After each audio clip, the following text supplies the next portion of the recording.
High বন্ধুরা, এটা দেখতেই পাচ্ছ তোমরা সর্ষের খোল ভেজানো জল। তো এই সর্ষের খোল ভেজানো জলটা সন্ধেবেলার দিকে দিতে হবে গাছে, কারণ গাছের তো মাটি তো পুরো শুকনো হয়ে যেতে থাকে। তো আমরা যদি বিকেলবেলা বা সূর্য মানে অস্ত যাবার আগে দিয়ে দিই, তখন তাহলে গাছের শিকড়গুলো পচে যাবে, জ্বলে যাবে আর কি। আর এই সর্ষের খোল ভেজানো জলটা মানে 1 লিটার মতো সর্ষের খোল ভেজানো জল নিয়ে তার সাথে 10 লিটারের মতো জল মেশাতে হবে, একদম পাতলা করে দিতে হবে, তাহলে গাছ খুব ভালো, এটা গাছে কাজে লাগবে। তো চলো আমি এবার সর্ষের খোল ভেজানো জলগুলো সব গাছে দিয়ে দিই।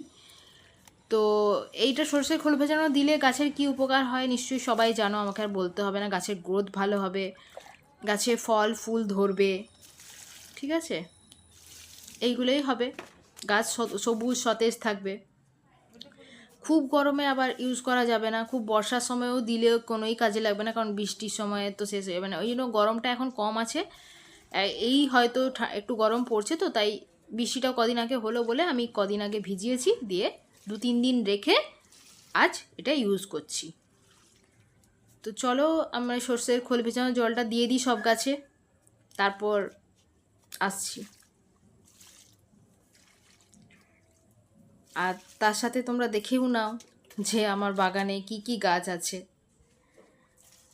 আমার হাজব্যান্ড ভিডিওটা করে দিচ্ছে আর আমি গাছে জলগুলো দিচ্ছি।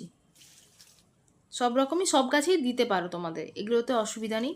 বিশেষ করে এটা পাতাবাহার গাছ বলো, ফুলের গাছ বলো, জবা গাছ, গোলাপ গাছ, ফলের গাছ, সবজি গাছ, এই সবগুলোতে বেশি ভালো কাজ দেয় এই সর্ষের খোল ভেজানো জলটা।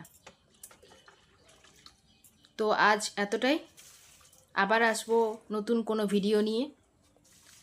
ততক্ষণ তোমরা ভালো থেকো এবং তোমাদের গাছকে হেলদি রেখো। আমার ভিডিও ভালো লাগলে প্লিজ আমার চ্যানেলটাকে সাবস্ক্রাইব করো, এবং সুন্দর সুন্দর ভিডিও পাওয়ার জন্য প্লিজ আমার সাথে থেকো। আমার ভিডিও কেমন লাগলো জানিও কিন্তু তোমরা। তো চলো আজ এতটাই, টাটা, আবার আসবো অন্য কোনো ভিডিও।